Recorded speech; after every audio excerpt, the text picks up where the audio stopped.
it's not uncommon to have marketing communications come in and report, twice a year or maybe once a year. We've got to find ways to take the body of our work and almost deconstruct it and make it relevant to each of those other committees as appropriate and be situationally prepared to engage.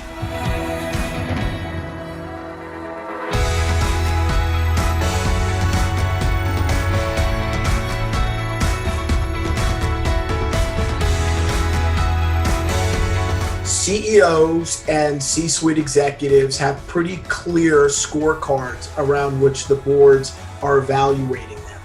You're also there to show that there's real institutional focus and progress being made on that issue.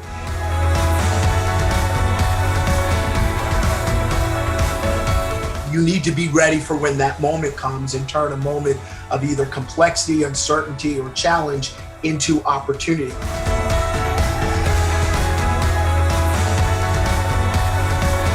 Sharing data and analytics when asked for them is a great way to begin to level set with the board around the overall strategy on issues that are relevant.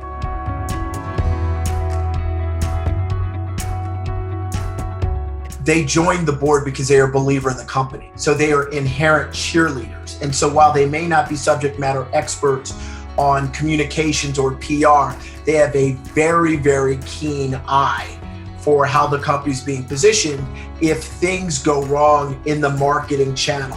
You've got their attention.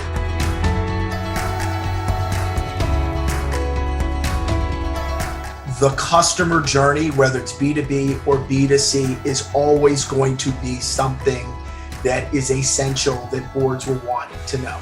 And even if you're not the person who's directly presenting to the board, finding a way to have that data and analytics integrated into other presentations is a good place to start.